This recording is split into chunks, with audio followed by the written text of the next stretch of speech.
ni debite yamadu jaba yor bikete jaftu lama shanko dalechisu farda bagada gari inarekisu yamadu farda yodu ni debite hidatu mudi yor bikete jaftu lama shanko dalechisu fardi goti chakgari inarekisu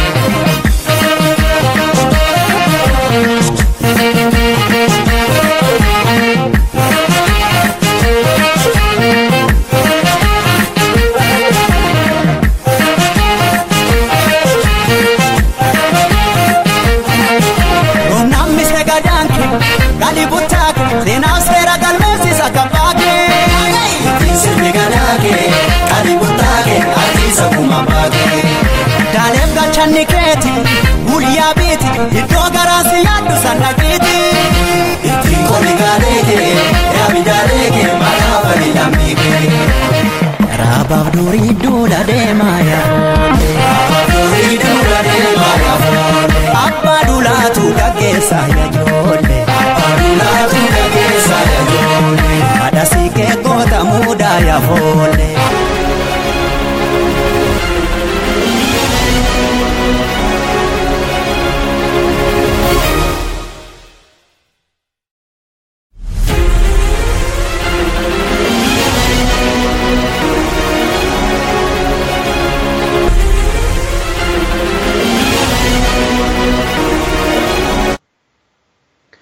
ሰላም ጤና ይስጥልን የተወደዳችሁ አድማጮቻችን እና ተመልካቾቻችን እንደምሰምታችኋል የወያኔ መንግስት የአስቸኳይ ጊዜ አዋጅና የአሜርካንን አቋም አንስተን ዛሬ እንነጋገራለን የውይይቱ ተሳታፊዎች ዶክተር አንዳርጌ ታዬና ዶክተር ብራኑ ሌንጂሶ ናቸው እንግዲህ እስከ መጨረሻው አብራችሁን እንድትቆዩ እየጋበዝኩኝ ሁለታችሁም እንኳን በሰላም መጣችሁ ላለ ታንኪ እንኳን ጋበዝከኝ እንደዚህ እናመሰግናለን እንግዲህ ዶክተር ብራኑ ሌንጂሶ ቤተኛ ነው ለኦኤምኤን ምናልባት አዲስ እንግዳ ለኦሮሚያ ሚዲያ ኔትወርክ የሆንከው ዶክተር አንዳርጌ ታዬነህና እስኪ ለመነሻ ያክል ዶክተር አንዳርጌ ታዬ ማን እንደሆነ ለምጠይቁ ወይ ደግሞ ማወቅ ለምፈልጉ ከዛ ብንነሳ አጠር አድርገህ ብትነግረን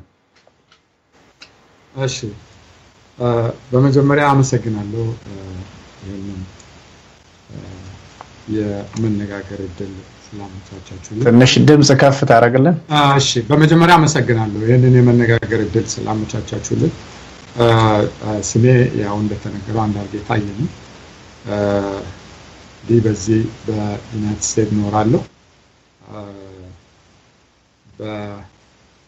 ባይ ትሬኒንግ የፖሊሲ ተማሪ ነኝ ብዬ ራሴን ጠራለሁ የፐብሊክ ፖሊሲ ተማሪ ነኝ ብዬ ራሴን ጠራለሁ ፕራይቬት ኢንዱስትሪ ውስጥ ሰራለሁ ይሁን መልካም እንግዲህ ፐብሊክ ፖሊሲ ተማሪ ምናልባት ከህዝባዊ ጉዳዮች ጋር የተያያዘ በመሆኑ ስለ ህዝቡ ዛሬ አንስተን እንነጋገራለን እስኪ ከዛው ከዶክተር አንዳርጌ ከዛው ልጀምርና እንግዲህ በአሁኑ ሰዓት በኢትዮጵያ የአስቸኳይ ጊዜ አዋጅ በወያኔ መንግስት በህዝቦች ላይ ታውጇል እንግዲህ የህግ ባለሙያዎችም እንደሚጠቅሱትና የሀገሪቷም ወያኔ ያወጣውም ህግ እንደሚያመለክተው በተለይ አስቸኳይ ጊዜ አዋጅ የሚደረገው በሀገሪቷ ላይ የሆነ አደጋ ሲደቀን ነው አሁን ግን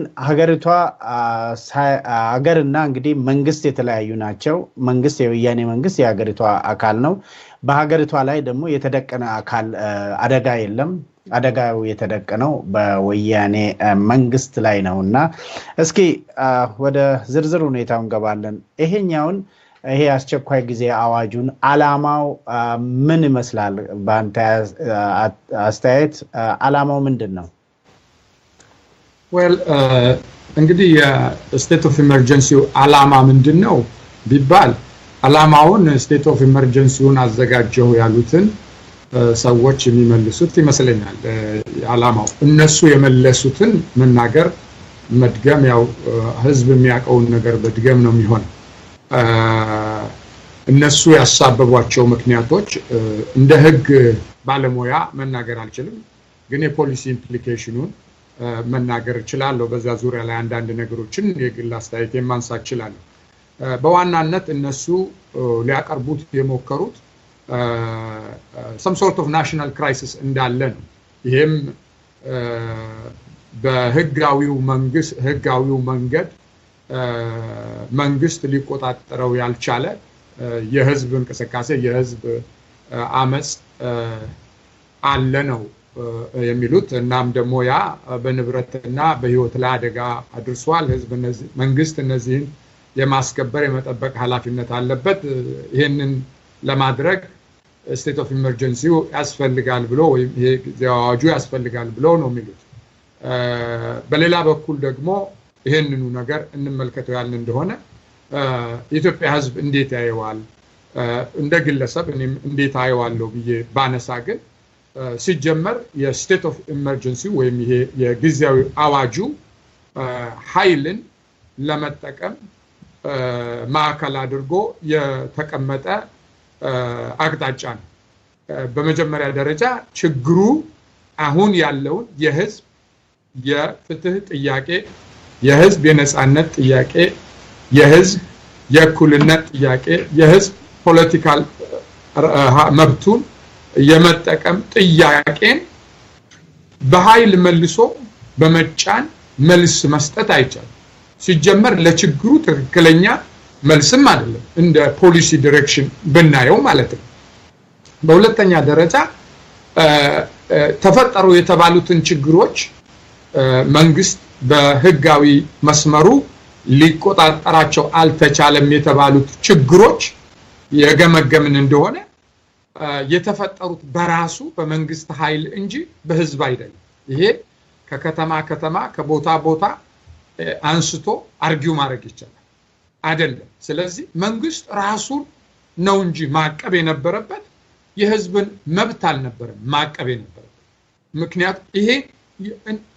የፖሊሲ ምላሽ አይደለም ብለን አርጊው ማድረግ እንችላለን በሌላ በኩል ለመጀመሪያ ጊዜ አይደለም የባለፈው ካልተሳሳትኩኝ ከሴፕቴምበር 2016 እስከ ኦገስት 2017 ወደ 10 ወር የቆየ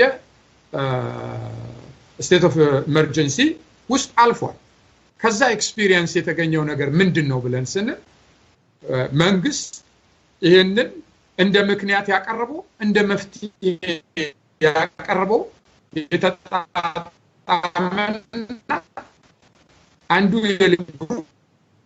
መፍትሄ ብሎ የተቀመጠው አቅጣጫ ችግሩን አድሬስ የሚያደርግ ሳይሆን ችግሩን ያባሰ ጥሰቱን አስከብራለሁ ብሎ የሚላቸውን ነገሮች መልሶ የጣሰበትና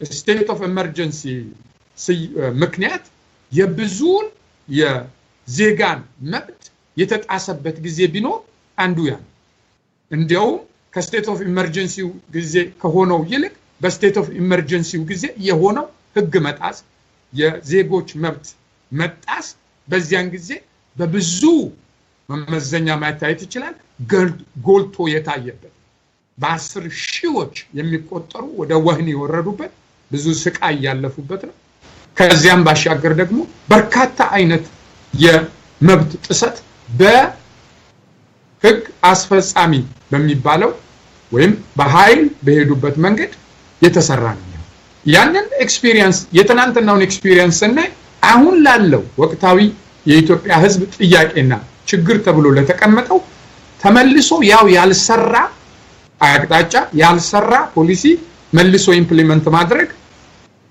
ምን አይነት ትርጉም እንዳለው አይ ቲንክ እንግዲህ መልስ መስጠት የሚችሉት እነሱ ሊሆን ይችላል እንደ ህዝብ ግን ህዝቡ ያሰማ ያለውን ድምጽ ስንሰማ ዛሬ ይሄ ሮንግ አቅጣጫ ነው ብለን ነው የምናየው እሱም በኋላ ሊመጣበት ይችላል በሌላ በኩል ነፃነቴን ይያለ የሚጠይቀው ነው ብዙ ነፃነት ይሰጠኝ ወይም ነፃነት ያንሶኛል ብሎ የሚጠይቀው ነው ነፃነት ነው ማያስፈልግህ ብሎ መሄድ ምን አይነት ምላሽ ሊሆን እንደሚችል አይ ቲንክ እንኳን ጤናማ አእምሮ ያለው ሰው እነሱም ይሄንን መመለስ የሚችሉ አይመስልም ይሄንኑ አወጣን ይሄን አዋጅ አወጅን የሚለው ክፍል ማለት ነው በሌላ በኩል ስቴት ኦፍ ኢመርጀንሲ ተጀመረ ለተባለው ራሳቸው በስብሰባዎቻቸው በአቋማቸው ይሄንን ችግር እንፈታለን ብለው እንዲህ አይነት መፍትሄዎችን የህዝቡን ጩኸት ሰምተን የህዝቡን ጥያቄ ሰምተን መልስ ልንሰጥ ነው በጥልቅ ታደስን ወዘተ ካሉ በኋላ ጥቂት ያደረጓቸው ነገሮች የተወሰኑ እስረኞችን አይ ቲንክ 5 እስከ 20 ከ5 እስከ 15% አርጊው ማድረግ ይቻላል ይሄን ቁጥሩ ያህል ካሰሩት ባለፈው ኢመርጀንሲ ካሰሩት ካልተሳሳትኩኝ ከ40 እስከ 60 ሺህ የሚገመት አስረዋል ተብሎ ይገመታል በዚያ ውስጥ አሁን ፈታን የተባለው እንግዲህ ቁጥሩ 5000 ነው እንኳን ብለን ብንለው ምን ያህል እንግዲህ ፐርሰንቱ እንደፈቱ ይሄንን ማየት ነው ይሄንን የጀመሩትን ነገር አጠናክረው እንቀጥላለን ባሉበት ሲጠበቁ በማግስቱ ያሉት ከትንሹ እስር ቤት አውጥተን ትልቅ እስር ቤት አዘጋጅተናል እና ወደ ትልቁ እስር ቤት ትገባላችሁ ብሎ ሰውን የፈቱበት ሁኔታ ነው ያለው እነዚህን ሁኔታዎች ስንመለከት ያሁኑ ስቴት ኦፍ ኢመርጀንሲ መፍትሄን ሰጣለን ብለው የሚያስቡም ከሆነ ለዛ መንገድ የመፍትሄ ቱል አይደለም የመፍትሄ መሳሪያ አይደለም ጭራሽኑ ነገሮቹን እያባባሰ የሚሄድ ነው በመጨረሻም ላነሳ የምፈልገው የስኬል ኦፍ ሪፕሬሽኑን አሁን ያለውን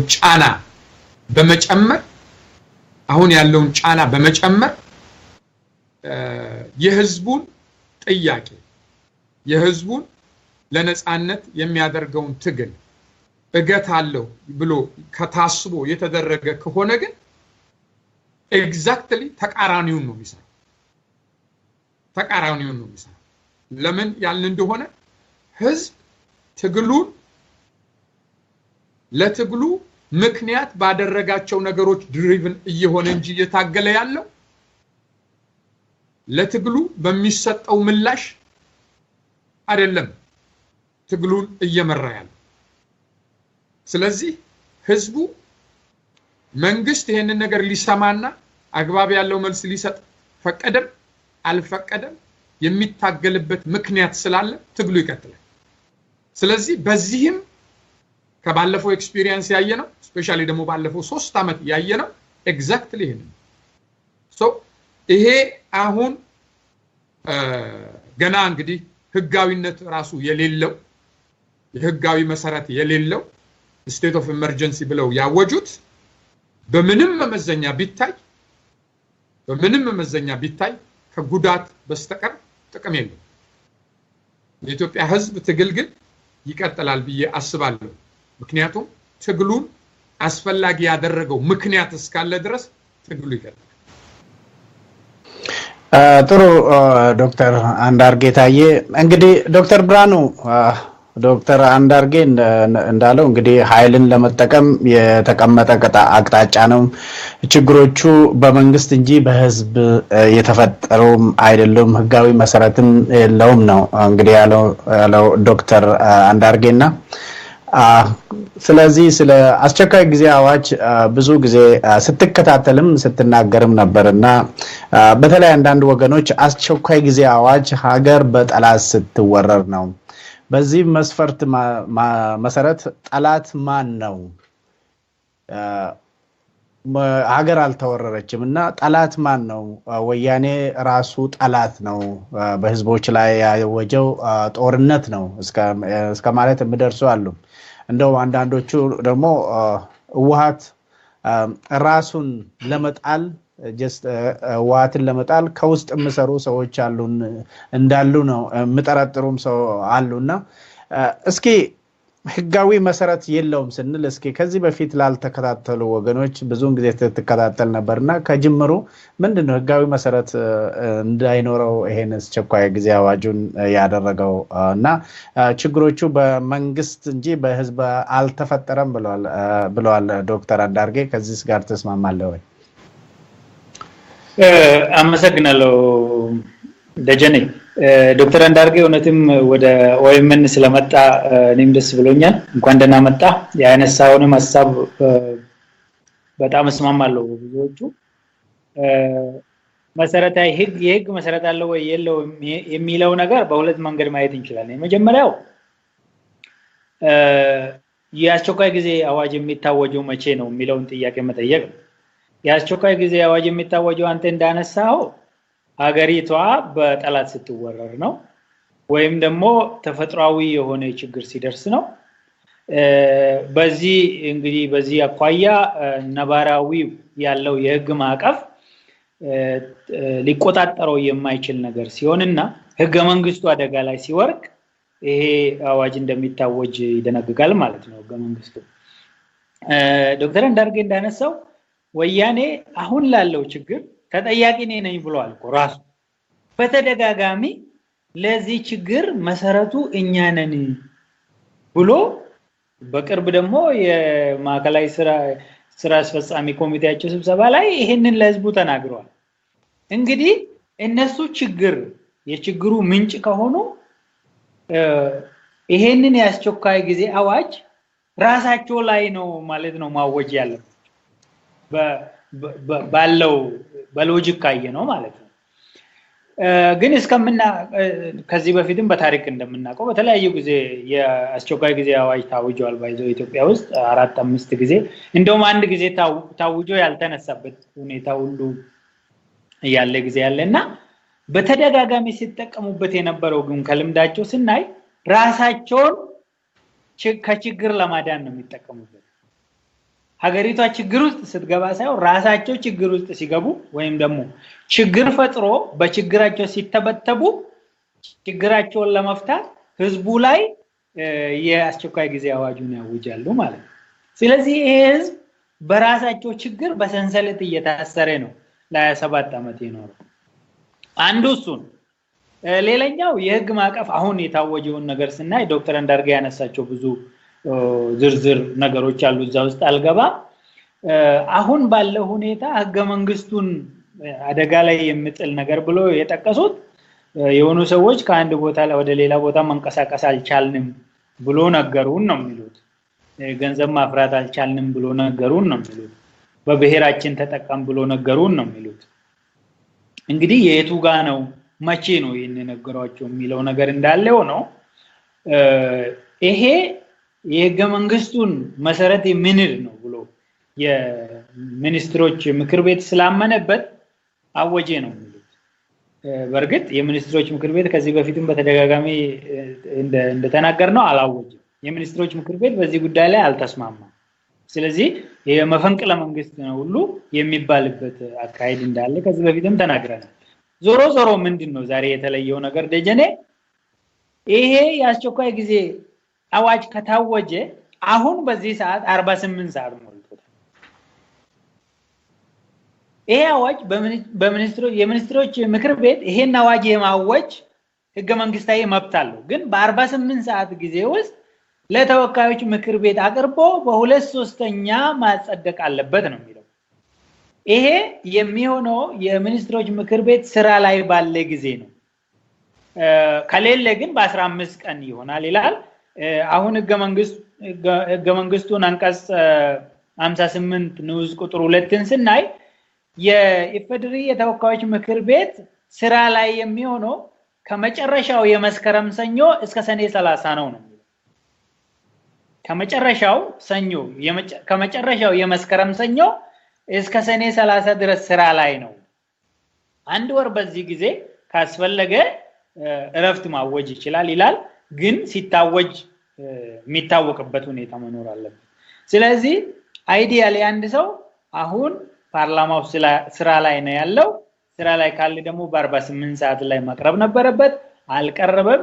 ስለዚህ ይሄ አዋጅ ከአሁን ሰዓት ጀምሮ ህገወጥ አዋጅ ነው ማለት ነው። ስራ ላይ ሊውል አይገባም ማለት ነው። ይሄን ስንል ግን ሰው ከዚህ በኋላ ወጥቶ ይረብሽ ማለታችን አይደለም። እኛ ሰው መጠንቀቅ አለበት። ይሄን ነገር ያወጁት ህዝቡን እንደገና ለማሰር ለመግደል እንደሆነ ግልጽ ነውና የኛ ሰው በተቻለ መጠን እነሱን በልጦ መገኘት ያለበት ጊዜ ነው። ዞሮ ያወጁት ህዝቡን ሰፕረስ ለማድረግ ነው። ከዚህ በፊት በተደጋጋሚ እንዳልነው ህዝቡ እንዳይወጣ እንዳይገናኝ፣ በተለይ ከእስር ቤት ከታሰሩ ፖለቲከኞች ጋር እንዳይገናኙ ለማድረግ ነው ይሄን ያወጁት።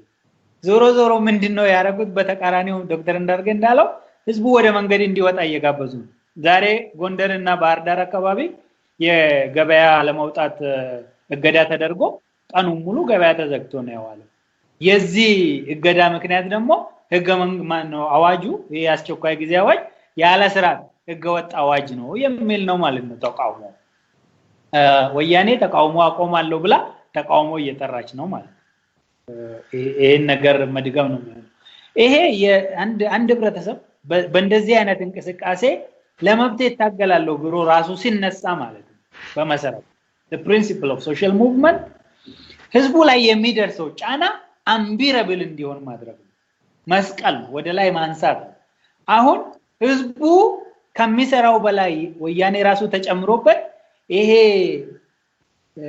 ሰፕሬሽኑ ኦፕሬሽኑ አንቢረብል እንዲሆን ያያረጉ ነው ማለት ነው አንቢረብል ሲያረጉት ደግሞ የተጀመረው ሙቭመንት ወይም ደግሞ እንቅስቃሴ ትግል ይቀጥልና ያው እነሱን ነቅሎ ይጥላል ማለት ነውና ሰዎቹ ማርክሲስቶች እንደሚሉት የራሳቸውን ጉድጓድ እየቆፈሩ ውሎ የሚያድሩ ሰዎች ሆነዋል በዚህም ሆነ በሌሎች እስካሁን በሰሯቸው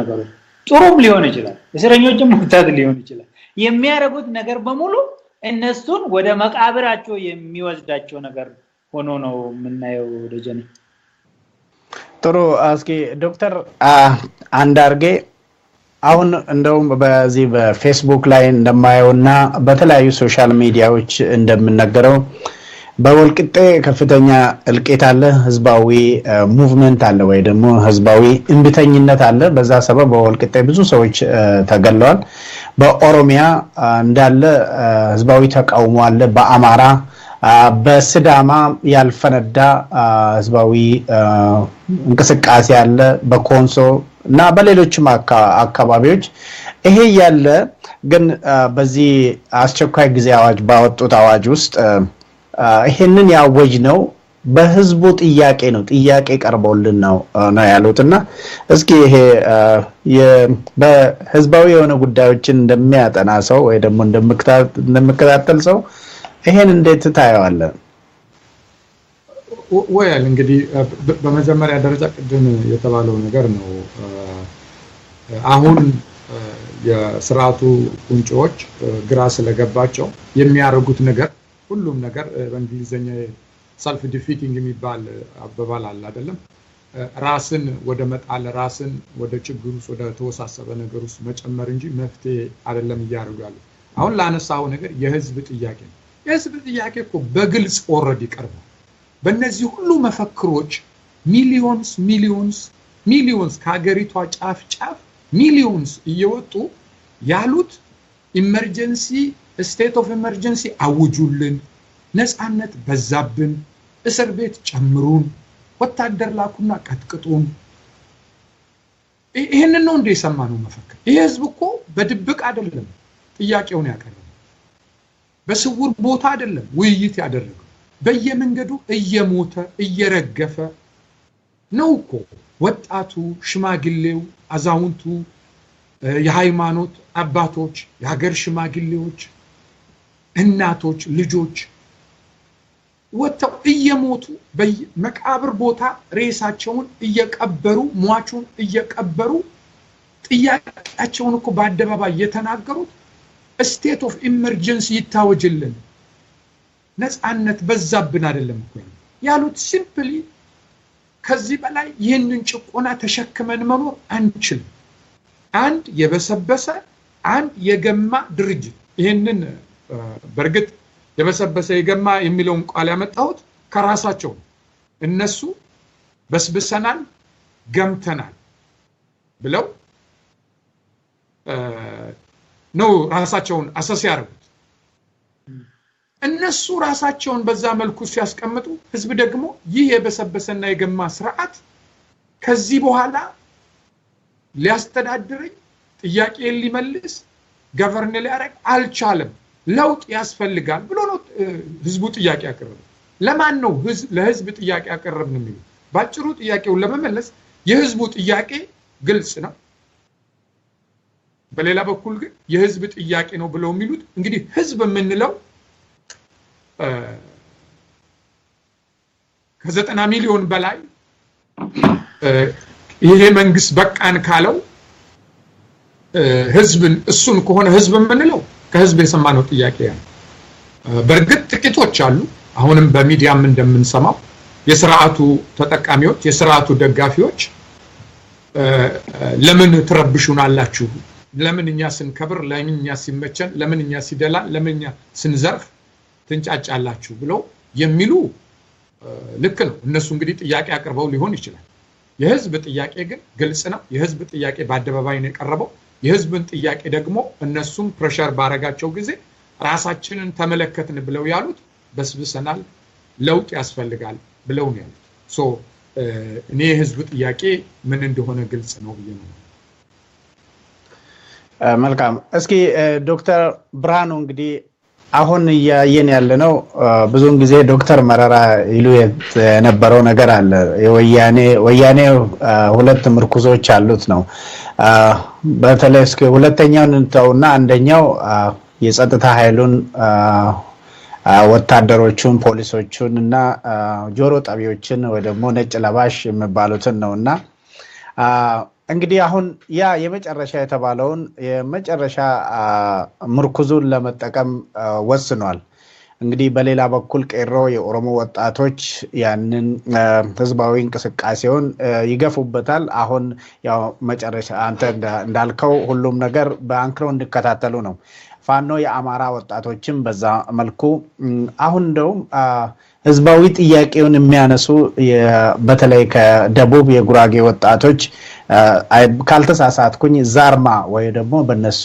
ቄሮ እንደኛ እንደምንለው ማለት ነው የስዳማም አለ ለጊዜው ስሙን ስለረሳውኝ ነው ምናልባት መከታተሉ አድማጮቻችንና ተመልካቾቻችን ሊያስታውሱን ይችላሉ ይሄ ህዝባዊ እንቅስቃሴ እንግዲህ አድማሱን አስፍቷል ወያኔ ደግሞ የመጨረሻ ምርኩዙን ለመጠቀም ነው የወሰነውና ህዝባዊ እንቅስቃሴን በወታደራዊ ኃይል መግታት ይቻላል አሁን ያለው ውስጣዊ የወያኔ በተለይ ደህንነቱ መከላከያ የጸጥታ ኃይሉ ምን ይመስላል በዛው አጋጣሚ ለህዝብ ልጆች እዛ ውስጥ ላሉ ወንድሞቻቸውን እህቶቻቸውን አባቶቻቸውን ለምገሉ ምን ማድረግ አለባቸው ትላለ በዚህ አጋጣሚ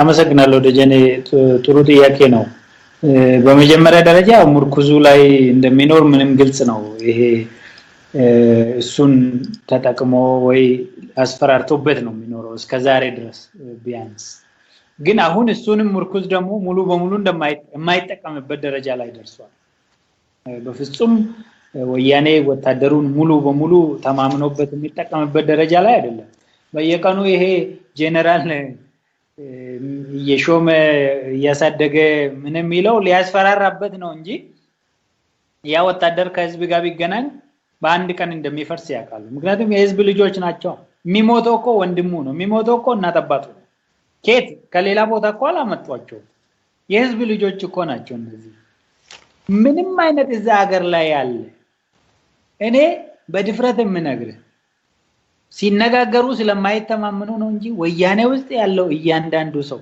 ከ3 4 5 ሰው በስተቀር እያንዳንዱ ሰው ይሄንን ስርዓት ወደፊት ለማራመድ በቁርጠኝነት የሚሰራ ተገዶም የሚሰራ አለ ስለዚህ ይሄ ወታደር ጠመንጃ ስታትቆይድና ግደል ማለት እንደማይችል ያውቃል ለዛ ነው ስቴት ኦፍ ኢመርጀንሲ ወይም ደግሞ ይሄን አስቸኳይ ጊዜ ሲፈራ ሁሌ ሲፈራ የሚጠቀምበት ሰው ለማስፈራራት የሚጠቀምበት አሁን ደግሞ አንተ እንዳልከው ህዝብ ነው ይሄ ጦርነት ውስጥ ያለው ህዝብ ከህዝብም ደግሞ ወጣት ነው ኦሮሚያ አካባቢ ብትሄድ ቄሮ አማራ ብትሄድ ፋኖ ጉራጌ አካባቢ አንተ እንዳነሳ ሌላችም ቦታ ተመሳሳይ ሞዴል ነው ዴቨሎፕ እየተደረገ ያለው ተመሳሳይ ሞዴል ይሄ ተመሳሳይ ሞዴል ዴቨሎፕ መደረጉ ሀገራዊ የሆነ ትስስርን እየፈጠረ on the same level ከዚህ ስርዓት ጋር እንደሚዋጉ ወጣቶች እያሳዩ ከዚህ ወጣት ጋር መዋጋት አትችልም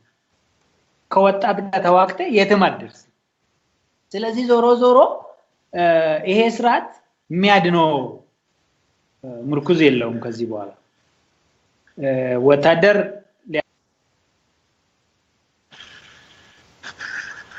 በማከለ ነበር ኦኬ የደህንነት መስሪያ ቤቱን ሊያስፈራራበት ይችላል እንዲሁም አስቸኳይ ጊዜ አዋጁን ሊያስፈራራበት ይችላል ግን ሰስቴነብሊ በቀጣይነት ሊጠቀምበት አይችልም እንደ ስርዓት ሊቀጥል አይችልም ማለት ጊዜ ሊገዛ ነው የሚታገለው ይሄ ነገር እንደማያዋጣቸው እነሱም ያውቃሉ ስለዚህ ጊዜ ሊገዙበት እንደሚታገሉ ያሳያል ለጀኔ ባጭሩና ከወጣት ጋር ተጣልተው የትም መድረስ አይቻልም ጥሩ እንግዲህ ሌሎች ነጥቦችን አንስተን እንወያያለን እሺ ድል እሰጣለሁ ሌሎች የምናነሳቸው በተለይ የአውሮፓ ህብረት ዛሬ መግለጫ አውጥቷል እንደገና ደግሞ አሜሪካ ሁላችን እንደምናውቀው ከሌላ ጊዜ ለየት ባለ ሁኔታ ጠንከር ያለ ቋንቋ ተጠቅሟል የወያኔን የአስቸኳይ ጊዜ አዋጅ በመቃወምና እስኪ ለመጨመር ነው ዶክተር አንዳርጌ በዛው ላይ እስኪ ከዛው ጋር አያይዤ የምጠይቀው ነገር ነበርኝና አሁን እንዳነሳ ነው እንግዲህ በኦሮሚያ ቄሮ አለ በአማራ አካባቢ ፋኖ አለ በጉራጌ እንዳልኩት ዛርማ አለ በስዳማ አካባቢም ስሙን ለጊዜው የረሳሁት አለ እና የወጣቶች እንቅስቃሴ ነው በአገር አቀፍ ደረጃ ከዛ ጋር በተያያዘ ይሄ ስርዓት ከወጣት ጋር ተጣልቶ ለምንድነው ከወጣቶቹ ጋር ተጣልቶ መቀጠል ይችላል ወይ እንደው የፐብሊክ ነገር ስለምታጠና ወይ ደግሞ ስለምትከታተል ከወጣት ጋር መጣላት ያለው ተጽዕኖ በአጠቃላይ መቀጠል ይቻላል ወይ እሺ ከፈቀድክልኝ መጀመሪያ ቅድም ኃይል መፍትሄ ነው ወይ የሚለው ላይ አጭር ነገር ለጨምርና ወደዚህኛው ሻገራለሁ አይ ቲንክ አንድ አባባል አለ ጠላትህ የምትታገልበትን መንገድ ይመርጥልሃል የሚባል አባባል አለ መሰለኝ ካልተሳሳትኩኝ ጠላትህ የምትታገልበትን መንገድ ይመርጥልሃል ህዝብ ነፃነቱን የፈለገው የሚጨቁነውን አካል ነፃነቱን የገፈፈውን አካል እየታገለ ነው ነፃነቱን የገፈፈው አካል ነፃነቱን ገፎ ለመቆየት የሚጠቀመውን ማንኛውንም ስትራቴጂ ያንን ነፃነቱን ማስከበር የሚፈልግ ህዝብ ያንን ካውንተር ያደርጋል ያንን ተጻሮ ይመጣል ስለዚህ ኃይልን እንደ አማራጭ አቅርቦ በሰላም የቀረበን ጥያቄ በሰላም መመለስ ሲቻል ያንን መግፋት የሚያስከትለው ነገር ነፃነቱን by all means አስከብራለሁ ብሎ የተነሳን ህዝብ ጠንክሮ እንዲቀጥል ብቻ ነው የምታደርገው ይሄንን ምኞቴን አይደለም እኔ የምናገረው ባለፉት ጥቂት አመታት ያየነውን አሰስ ብናደርግ ምንድነው የተማርነው ምንድነው የሆነው ብለን ብንል ማለት ነው ይሄንን ነው የምንመለከተው አሁን ለምሳሌ ወደዚህ ወደ አቀረብከው ጥያቄ ልሻገርና ወጣቱ ለምንድነው ወጣቱ ከስርዓቱ ጋር ጠበኛ ይሆን አባጭሩ እሱን እናንሳ በመጀመሪያ ደረጃ ምንድነው ወጣቱ ከስርዓቱ ጋር ጠበኛ እንዲሆን ያደረገው በመጀመሪያ ደረጃ ወጣቱ በኢትዮጵያ ውስጥ ተስፋ የሌለው የህብረተሰብ ክፍል እንዲሆን እኮ ነው ያደረገው ስርዓቱ ወጣቱ በፖለቲካው በኢኮኖሚው በማህበራዊው በየትኛውም ዘርፍ ተሳትፎ እንደ ዜጋ እንደ ቀጣይ ተረካቢ ራሱ አረጋግጦ ወደፊት መሄድ ይፈልጋል የሆነው ግን በማንኛውም መልኩ ይሄንን ወጣት ከቴብሉ ወደ ውጪ የወረወረ ስርዓት ነው ስርዓቱ ራሱን አድርጎ ያስቀመጠ ይሄ ወጣት በአገሩ ላይ ምንም አይነት ተስፋ የሌለው ይሆን እንዴት ነው ስታስቡትና የአንድ አገር ዜጋ ቀድሞ ከፊቱ የሄደው እየታረደ እንዳለ እያየ በዚያው መስመር አገሩን እየለቀቀ የሚሄደው ምን ቢሆን ነው ይሄ ወጣት ወደዛ ነው መመለስ ያለበት እኔ አሁን የወጣቱ የትግል ስትራቴጂ ዛሬ እንዲ ሊሆን ይችላል ነገ ሌላ ሊሆን ይችላል ሊለውጥ ይችላል ወጣቱ ስትራቴጂ ነገር ግን የሚታገልበት መሰረታዊው ምክንያት ፈንዳመንታል መሰረታዊ ወጣቱ ይሄንን ለማረጋገጥ ካልታገለ የለም ማለት ነው ወጣት ስንል ደግሞ ዛሬ የምናወራው የአገሪቷን 70% እና ከዚያ በላይ ነው የምናወራው ይሄ ማለት ደግሞ በቁጥር ብናስቀምጠው ከ70 ሚሊዮን የሀገሪቷ ዜጎች ጋር ነው ምነው ከ70 ሚሊዮን የሀገሪቷ ዜጎች ጋር ወይም ከዛ የሚበልጥ ቁጥር ጋር ጦርነት ውስጥ የገባ ስርዓት ነው ጦርነት ውስጥ የከተተው ደግሞ ስርዓቱ በተፈጥሮ እነዚህን ሁሉ ተስፋዎች ያጨለመ ስርዓት በመሆኑ ለወጣቱ ኢኮኖሚውን ተስፋ የፖለቲካውን ተስፋ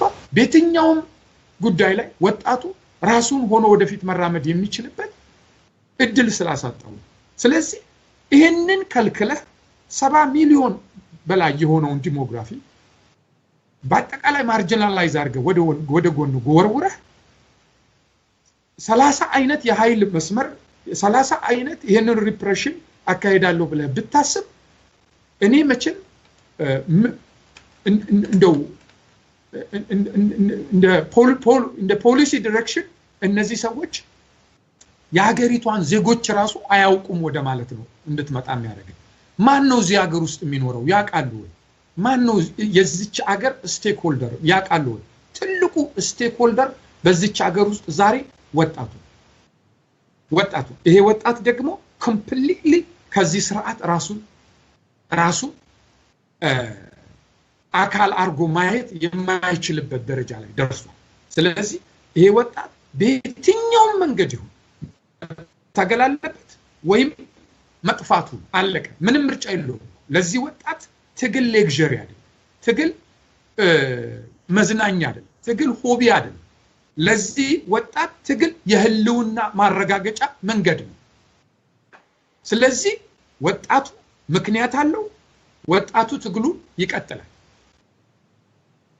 ይሄ ነው መልካም እንግዲህ በድሮ እንደምናውቀው ወጣቱ ከፖለቲካ ይሸሽ ነበር አሁን የህልውና ጉዳይ ስለሆነበት ነው በየአካባቢው ተደራጅተው ከወያኔ ጋር እየተፋለመ ያለው እንግዲህ ቀደም ብዬ እንዳነሳው ቄሮ ወደ ኦሮሚያ ነው ፋኖ በአማራ ነው ዛርማ ደግሞ ጉራጌ አካባቢ የተደራጁ ወጣቶች ናቸው ብዬ ነበር ሌላ ሰው ደግሞ ነብሮ ደቡብ አካባቢ የተንቀሳቀሱ ያሉ ወጣቶች ናቸው ብለው ተናግረዋል በርግጥ የስም ረስቼ ነው እንጂ ደቡቦች አንድ ላይ በመምጣት በአንድ ስም እየተንቀሳቀሱ መሆናቸውን ከዚህ በፊት ኢንፎርሜሽን ወይ ደግሞ መረጃ ደርሶኝ ነበርና እስኪ ወደ ቀጣዩ እንለፍ ዶክተር ብርሃኑ ስለ አሜሪካ እና ስለ የአውሮፓ ህብረት ያወጧቸውን መግለጫዎች ወደዛም እናልፋለን ከዛ በፊት እስኪ ይሄ አስቸኳይ ጊዜ አዋጅ ከዚህ በፊትም ተሞክሮ ነበር እንግዲህ በአመቱ ነው ተመልሶ የመጣው ኢኮኖሚ እድገትም ለማምጣት ይባላል ጸጥታ ለማስከበርም ህገ መንግስቱን ለመጠበቅ ይባላል እኔ በአስቸኳይ ጊዜ አዋጅ የሚያድገውን ኢኮኖሚ እንግዲህ አላቅም ምናልባት የኢኮኖሚ ባለሙያዎች በዚህ ላይ መግለጫም ወይ ደግሞ አስተያየታቸውን ይሰጣሉ ግን ዶክተር ብርሃኑ ባለፈው አስቸኳይ ጊዜ አዋጅ ውስጥ የክልል አስተዳደሮች እና ሌሎች ተካተውበት ነበር እና ባሁኑ የክልል አስተዳዳሪዎች ወይ ደግሞ መሪዎች የሉበትም ለምሳሌ በኦሮሚያ የኦሮሚያ ፕሬዝዳንት በአማራ የአማራ ፕሬዝዳንት እያለ እንግዲህ እነዛ የሉበትም እና ብዙውን ጊዜ የወያኔ የጸጥታ ኃይሎች የሚጠቀሙት የዛ አካባቢ ተወላጅ ነው ማስረዘም ባይሆንብኝ አንድ የወያኔ ከፍተኛ የስለላ ሰው ያለኝ በሚሊተሪ ውስጥ ነበር ኦሮሚያ ጋር ሄደን አንድ ሰው ለማያዝ አንድ ኦሮምኛ ተናጋሪ ይዞ ነው የሚሄዱት አንድ የትግራይ ተወላጅ አብሮ ይሄዳል የትግራይ ወታደር ማለት ነው ወደ አማራም አማርኛ ተናጋሪና አንድ የትግራይ ወታደር ነው አብሮ የሚሄደው ለብቻቸው አይሄዱም እና መንገድ የሚመሩት የዛው አካባቢ ተወላጆች ናቸው ነው የሚባለውና እስኪ ይሄን በተለይ ባሁኑ ጊዜ የክልል አስተዳዳሪዎችን አስወግደዋልና በተለይ እንደ ምርኩዝ የምትጠቀሙባቸውን ሰዎች ይኖራሉ ማለት ነው እንደዚህ እንዳይኖር የምትለግሳቸው ምክርስ አለ ወይ ይሄኛው ተግባራዊ እንዳይሆን የክልል አስተዳደሮች እዛ ላይ አለመሳተፋቸው ያለው ተጽዕኖስ አለ ወይ በዚህ እስኪ ወደ ሌላ ጥያቄ እናልፋለን ኦኬ ደጀኔ ጥሩ ጥያቄ ነው ያው ከመጀመሪያ ካልነው የህግ መሰረት አለው ወይ የለውም ከሚለው ጋር በቀጥታ የሚገናኝ ነው እዛ ጋር ከመምጣቴ በፊት ግን ዶክተር እንዳርጌ ያነሳው እኔም በጨረፍታ ያነሳው ይሄ የወጣቶች ጉዳይ ቀላል ነገር አይደለም። ወጣቱ በየቦታው ራሱን አደራጅቶ በኒክኔም ራሱን እየጠራ የሚታገልበት ሁኔታ አንዳርጌ እንዳለው ዝም ብሎ እንትን አይደለም፣ ለፈንጠዝያ አይደለም። እውነትም አማራጭ የሌለው ወጣቱ ነው። አማራጭ የሌለው ስንል ለወጣቱ የተመቻቸ ነገር የለም። ኤምፕሎይመንት ስራ እድል የለም። ምንም ለነሱ የሚመጣ ነገር እዛ ሀገር ውስጥ የለም ማለት ሊሆን ይችላል። ከዛ በተለየ ግን አንድ በጣም አስገራሚ ነገር አለ። እነዚህ የአውሮፓ ሀገሮች ይሄ ሪፊጂ ክራይሲስ በሚባለው የአፍሪካ ሀገሮች ወጣቶችን እዛ እንዲይዙላቸው ገንዘብ ይሰጣሉ።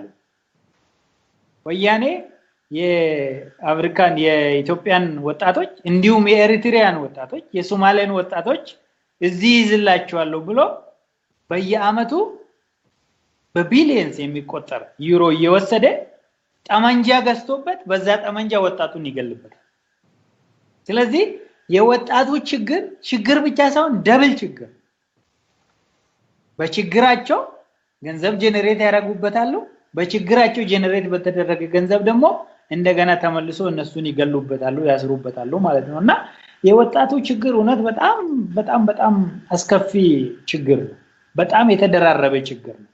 ይሄን የተረዳ ወጣት ነው ወደዚህ ደረጃ የመጣውና እነዚህ ልጆች በምንም አይነት ሁኔታ ጠመንጃ በማቆም ልታቆሙ አትችልም። ምክንያቱም ከዚህ በፊት በተደጋጋሚ 2 አመት 3 አመት በፊት ካየ አትላንቲክ ሜዲትራኒያን ኦሽን ላይ ስንት ወጣት ነው የሞተው? አማራጭ እኮ እንደዛ ነው። ይሄ በጥይትም ካልሞተ በሌላ መንገድ እየሞተ ነውና የመጨረሻ አማራጭ ያጣበት ደረጃ ላይ ነው የደረሰውና በጠመንጃ በስቴት ኦፍ ኢመርጀንሲ በደህንነት መስሪያ ቤት የምታቆመው ችግር ላይ አይደለም ወጣቱ ያለው። ለዚህ ነው የወጣው። ይሄንን አገሪቷ ውስጥ ያለውን ችግር በመፍታት ለወጣቱ የሚያመች ሁኔታ በመፍጠር ብቻ ነው መፍታት የምትችለው። ወያኔ ደግሞ ያንን ለማድረግ ዝግጁ እንዳልሆነ ሁላችንም እናውቃለንና ብቻ ማቆሚያ የለውም ማለት ነው። ወደ አንተ ጥያቄ ልመለስ። አንደኛ ጀመራ ዋናው ነገር ይሄ የአስቸኳይ ጊዜ አዋጅ እንዴት እንደታወጀ በግልጽ የሚታወቅ ነገር የለም። እንግዲህ ሁዴታ ነው፣ መፈንቅለ መንግስት ነው የሚባል አለ። አይ ዋናዎቹ በቃ እናንተ ወደ ቤት ሂዱ እኛ እናውጃለን ሲሉ ተሸማቀው ወደ ቤት ሄዱ ሚኒስትሮች አሉ። እንዳልተስማሙ መናገር የማይችሉ ናቸው የሚል አለ። አይ ተስማምተዋል 100% ስራጭ ፈገሰ እንዳለው ማለት ነው። 100% ሚኒስትሮቹ ራሱ አልነበሩም ስብሰባ ላይ እና ብቻ ብዙ መላምት አለ። ዞሮ ምንድነው እኔ በግል አሁን የሚያሳምነኝ የህግ መሰረት የለውም በብዙ መንገድ። ሌላኛው አሁን ባንተ ባነሳው መንገድ ካየ ደግሞ እንደገና ህጋዊ መሰረት የለም። ይሄ ፌዴሬሽን የተሰራው በክልሎች ስምምነት ነው። ስለዚህ ለእያንዳንዱ ለሚደረግ ነገር የክልሎች ስምምነት ያስፈልጋል ማለት ነው። ክልሎች እኮ አውቶኖመስ ናቸው። በፈቃደኝነት ነው እኮ አንድ ላይ መጥቶ ፌዴሬሽኑን የሰራው። ስለዚህ አንድ ክልል የሌላኛውን ክልል ፕራይቬሲ ሊጥልስ አይችልም። ፌደራሉ መንግስት ነው የተስማማው ከተባለ የፌደራሉ መንግስት ክልሎች ናቸው አካሉ የሆኑ። እነዚህ ሰዎች በሌሉበት ምንም ነገር የሚደረግ ነገር ሌጋል አይደለም። ከዚህ በፊት ወታደር በየክልሉ እየገባ ሰው ሲገል የኦሮሚያ ክልላዊ ፕሬዝዳንት አቶ ለማ መገርሳ ወጥቶ ወታደር ዝም ብሎ ክልል ውስጥ መግባት አይችልም እኛ ሳንፈቅድ እኛን ደግሞ አልጠየቁንም ብሎ በይፋ የተናገሩበት ሁኔታ ነው። አሁንም ይሄ ስቴት ኦፍ ኢመርጀንሲ በማን ስምምነት ነው የሚወሰነው? ፌዴሬሽን የሚኒስትሮች ምክር ቤት የፓርላማ የሚባለው እኮ ከተለያዩ ክልሎች የመጣ ነው። ከተለያዩ ክልሎች የመጣ ደግሞ ስንል በፓርቲዎቹ ውስጥ አላፊ የመጀመሪያው እንትን ላይ ያለው የክልል አስተዳደሮች ናቸው፣ ፕሬዝዳንቶች ናቸው። እነዚህ ሰዎች ኮንሰንታቸውን ሳይሰጡ ሳይኖሩበት ምን አይነት ስርዓትን ሊያስፈጽሙ የአስቸኳይ ጊዜ አዋጅም ይሁን ሌላኛው ደግሞ ባለፈው የተባለው ምንድነው ይሄ የደህንነት ምክር ቤት የሚባለው እሱም ተመሳሳይ ነው። ባይ ዘ ወይ የዚህ ይሄ የኮማንድ ፖስት ተብሎ የተቋቋመው ቼርፐርሰኑ እኮ ጠቅላይ ሚኒስትሩ ነው። ማን ነው ጠቅላይ ሚኒስትሩ? የአስቸኳይ ጊዜ አዋጅ እኮ የታወጀው ጠቅላይ ሚኒስትሩ ስልጣን ስለለቀቁ እኮ ነግራም ያጋባ ነው ይሄን ነገር እንዲ ሎጂካሊ በህግ መሰረት አውርቴ እንዲ ስለሆነ እዛ ሊሆን ይችላል የሚባል ነገር የለውም ደጀኔ መላቂቱ የጠፋ ነው ማን እንደሚመራው እስካሁን ወጥቶ የተናገረው የመከላከያ ሚኒስቴሩ ብቻ ነው እሱም ራሱ ደግሞ ገመንግስቱ ላይ በተቀመጠው መሰረት እኮ ቼርፐርሰን መሆን አይችልም ሴክሬታሪ መሆን አይችልም ኃላፊው ጠቅላይ ሚኒስቴሩ ነው የምክትል ጠቅላይ ሚኒስቴሩ ነው ሴክሬታሪ የሚሆነው ነው የሚለው እንግዲህ እነሱ ባቋቋሙት ይሄ ምክር ቤቱ ከተደደ ማለት ነውና ምንም መላቂት የሌለው ነገር ነውና ይሄ በህግ መሰረት የምታወራው የምትወያይበትም ነገር አይደለም ዞሮ ዞሮ ትልቁ ነገር ህዝቡ ተረድቶታል ምን እንደሚያረጉ ህዝቡ የተረዳበት ሁኔታ ነው ያለው አንተ በተደጋጋሚ እንዳነሳው ደግሞ በተለይ ወጣቱ ክፍል ቆርጦ የተነሳበት ጊዜ ነውና ምንም ቢያረጉ የሚያቆሙበት መንገድ ያለ አይመስልም መልካም እንግዲህ አስቸኳይ ጊዜ አዋጁን ተግባራዊ ለማድረግ ሰው ይፈልጋሉ ምክንያቱም መከላከያ በየቦታው ሁሉ ገብቶ አንድ ነገር ለማድረግ ሰው ይፈልጋሉና በየአካባቢው ያለ ሰው አስፈላጊውን ጥንቃቄ ማድረግ እንዳለበት ነው ብዙ ሰዎች የሚናገሩት እንደገና ደግሞ ሰውን አሳልፈው የሚሰጡትንም በአንክሮ ተከታትለው ከውስጣቸው ማመንጠር እንዳለባቸው ነው እንግዲህ እንደዚህ ስንነጋገር አሁንም በውስጥ የደረሰኝ ስም አለ የሲዳማ ወጣቶች ህብረት ማለት ነው ልክ እንደ ቄሮ ወደላ ነው የሚባለው ብለውኛል ምናክል ተከለኛ እንደሆነ አላቅም ግን በአጠቃላይ በሀገሪቷ ወጣቶች የህልውና ጉዳይ ሆኖባቸው በየአካባቢያቸው ተደራጅተው እንግዲህ ወያኔን ለመጋፈጥ ቆርጦ የተነሱበት ጊዜ ነው አሁን ያለ ነው እስኪ ወደ አውሮፓ ህብረትና አሜሪካ ወጣቸው መግለጫዎች እንለፍና ዶክተር አንዳርጌ እንግዲህ አሜሪካ ከሌላ ጊዜ ለየት ባለ መልኩ ጠንከር ያለ ቋንቋ የተጠቀመችበት ጊዜ ነው የአሁኑ መግለጫ በኤምባሲዋ በኩል ሌላ ጊዜ ለስለስ ያሉ ቃላትን ነበር ስትጠቀም የነበረው የአውሮፓ ህብረትም እንደ አሜሪካን ባይሆን መግለጫ አውጥቷል ያንን በመቃወም ጊዜው ማጠር አለበት ሰባዊ መብት መከበር አለበት የሚሉ ነገሮችን አንስቷል እስኪ በተለይ ወደ የአሜሪካውን እንውሰድና ከ1990ዎቹ ያኔ ህዝባዊ እንቅስቃሴዎች ነበሩ ሁላችንም እናቃለን እንደው በአሜሪካ ሌሎች ፖለቲካ ድርጅቶችን ህዝቦችን ገፍታ ነበር ነው ተብላ ብዙ ቅዋሜ የሚቀርብባት እና በ2005 ምርጫ አካባቢ ተመሳሳይ ሁኔታ ነበርና እስኪ ከዛ ጋር በማነጻጸር ያሁኑን መግለጫ እንዴት ተገመግመዋል እንዴት አየው እሺ ታንክ ዩ አቶ የአሜሪካው ኤምባሲ ያወጣው ስቴትመንት ባጭር ቃል ቢቀመጥ ችግሩ ለመፍታት ብዙ ነፃነት እንጂ ብዙ ኃይል አይደለም የሚያስፈልገው የሚል መልእክት ነው ያስቀመጡት አይ ቲንክ እኔ ይሄንን ስቴትመንት ወይም ይሄ የኤምባሲውን መግለጫ ያየሁት በሁለት መልኩ ነው አንደኛ የመግለጫውን ይዘት ስንመለከት ይሄ ጊዜያዊ አዋጅ በፍጹም የችግሩ መፍትሄ አካል ሊሆን አይችልም የሚል አቋም እንዳላቸው የሚያሳይ ነው እንግዲህ አሁን እኔ የምናገረው መግለጫው ላይ የተቀመጠውን መሰረት በማድረግ ነው በሁለተኛ ደረጃ አይ ቲንክ እንደው ሎጂካል የሆነ ግንዛቤንም ሪሊ ያንጸባረቀ ይሄ ምንድነው ህዝብ እየጠየቀ ያለው ጥያቄ ይሄም ጥያቄ ሊስተናገድበት የሚችልበት መንገድ ስንመለከተው በምንም መልኩ በተጨማሪ የኃይል እርምጃ ሊሆን እንደማይችል ለማንኛውም ሴንሰብል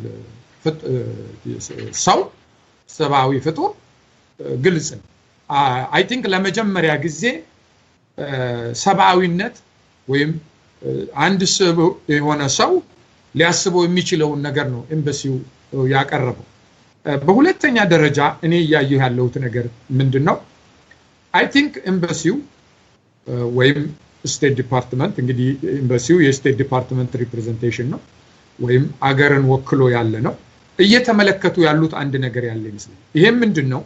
ከዚህ በኋላ እነሱ ከንፈራቸው መጠጡ ከህዝብ ጋር ለመቆም መረጡም ቀረም ህዝቡ ትግሉን ቀጥሏል። ባለፈው 3 ዓመት ለየት ያለ ነገር ያየነው አንድ ነገር ቢኖር ምንድነው? የኢትዮጵያ ህዝብ ትግል ከመዕራቡ እገዛ ወይም የምዕራቡን ፊት እየታዩ ከሚደረግ ትግል የተላቀቀበት ጊዜ ምዕራቡን የረሳበት ታዩ ትግሉ ወደ ግራስሩት የወረደበት ህዝብ የትግሉ ባለቤት እየሆነ የመጣበት ትግል ይሄንን እያዩት ያሉት not only ከኤምባሲው ከአንዳንድ ምንጮችም እንደምንረዳው ከዚህ በኋላ እነሱ ከህዝብ ጋር ቆሙም አልቆሙም ህዝቡ ነፃነቱ ለመጎናጸፍ ትግሉን የሚቀጥል እንደሆነ ተረድተው አንድ በሁለተኛ ደረጃ ይሄ ስርዓት ከዚህ በኋላ ለነሱ እዳ እንጂ ሀብት አይደለም። ይሄንን እያዩት ስለዚህ ቀስ በቀስ ፊታቸውን ማዞራቸውን ማሳየት የጀመሩ ይመስላል። ይሄ ግን ከዚህ በኋላ ሊጠቅም የሚችለው ለነሱ እንጂ ለማንም አይደለም። ከጠቀመ የሚጠቅመው ለነሱ ከህዝብ ጋር መቆም የሚጠቅመው ከዚህ በኋላ ለምዕራቡ ነው እንጂ የኢትዮጵያ ህዝብ ምዕራቡ ደገፈው አልደገፈው ከጠላቱ ጋር ቆመ ያለውን ሁኔታ እያየ እንዳላዩ ቀጠሉ ትግሉን አስቀጥሎ ዛሬ የምናየውን ነገር ማየት ይችላል። ድሮ እስረኛ እንዲፈታ የሚለመነው ማን ነበር? ሁላችሁም ታውቃላችሁ። ስቴት ዲፓርትመንት ላይ በራፍ ላይ ለቅሶ ነበር የሚለቀሰው አይደለም እንዴ? ላቢ ነበር የሚደረጉት ኮንግረስ አባላቶች ዩኤስ ኤምባሲ በራፍ ላይ ነበር ሄደህ የምታለቅሰው የነበረው። አሁን ግን የሆነውን ነገር ተመልከቱ። ተመልካች ወደ መሆን ተቀይሯል። ከአሳሪው ጋር ቆመው ተመልካች ወደ መሆን ቀይረው አይ ቲንክ ይሄ የፖሊሲ አቅጣጫ ለነሱ ዳንጀረስ እንደሆነ ለነሱ እነሱን ወደ ጎን እየተወ እንደመጣና አሁን ከህዝብ ጋር በመቆም የህዝብ ድል አካል ለመሆን ፍላጎት የሚያሳዩ እንደሆነ ነው እኔ የወሰድኩት። እንግዲህ እዚህ ጋር ሪሊ በደንብ ሊሰመርበት የሚገባው ነገር ምንድነው? ኤምባሲው በርግጥ ይሄ ስፔሻሊ ደግሞ ስቴት ኦፍ ኤመርጀንሲው በፍጹም አሁን ላለው ችግር የመፍትሄ አካል አይደለም። እንደውም የተጠቀሙት አጥብቀን ነው የሚለው ልክ ከሆንኩ አጥብቀን እንቃወማለን ያለው ወይም አንስማማም ነው ያለው ከዚህ አፕሮች ጋር። ይሄ እንግዲህ የሚያሳየው በሌላ በኩል ማለት ነው ኢትዮጵያ ህዝብ ያለው ይሄን አጥብቆ እየተቃወመን ያለው ይሄን ደግሞ በኋላ ልንመጣበት እንችል ይሆናል በብዙ መልኩ እያሳየን ያለው። በመጨረሻ ይሄንን መግለጫን የማየው ወይም ስቴትመንቱን የማየው ይሄ ብቻ አይደለም። ዩሮፒያን ዩኒየንም ቅድም እንዳስቀመጥከው ያወጣው አለ አለመስማማት ነው በርግጥ ያሳዩት ነገር እንጂ ጥሩ መፍትሄ ነው ቀጥሉበት አይደለም ያሉት። መሆን የለበትም የሰውንም ደግሞ መብት መጣስ የለበትም ብለው ነው ያስቀመጡት እነሱ። አንደኛ ይሄ ስቴትመንት አሁንም በጣም ትንሽ ነው የምዕራቡ በኢትዮጵያ ጉዳይ ላይ ኢንተረስት አለኝ ብሎ የሚል ከሆነ ከኢትዮጵያ ህዝብ ኢንተረስት ጋር መቆም ያለበት ይመስለኛል። ቆማለው ብሎ ደግሞ የሚል ከሆነ ደግሞ ባንዲት በጣሽ መግለጫ አይደለም መቆሙን ማሳየት ያለበት ከዚህ ባለፈ ማሳየት አለበት ብዬላል። ህዝብ ከህዝብ ጋር የቆመለት ነገ ደግሞ ወዳጅ ሊያደርግ ይችላል። ከህዝብ ጋር ሊቆሙ ባይፈልጉ ግን ህዝብ የራሱን ችግር ራሱ እየፈታ እንደሚሄድ ራሱ ያረጋገጠ የመጣበት ሁኔታ ላይ ነው ያለነው። በጥቅሉ የምዕራቡ ሪስፖንስ ከዚህ በኋላ ወያኔ የሚከተላቸውን ፖሊሲዎች ዝም ብሎ ከጎን እንዳላዩ መቆም ለነሱም ራሱ አደጋ እንዳለው እየተገነዘቡ ያለ ይመስላል።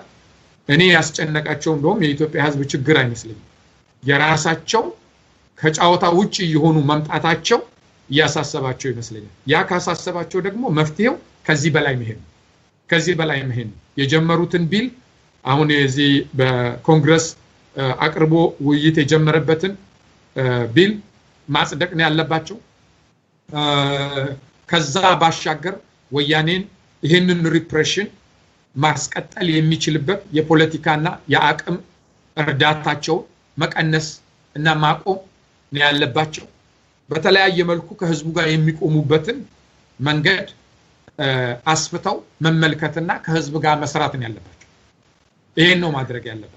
በመጨረሻ ግን አሁንም ደጋግሜ አንደርላይን ማድረግ የምፈልገው ያለፈው 3 ዓመት ያረጋግጠው የኢትዮጵያ ህዝብ ትግል ምዕራቡ አብረህን ብትሆን ጥሩ ነው፣ አብረህን ባትሆን ግን ነፃነታችንን ራሳችንን እናስከብራለን ያለበት።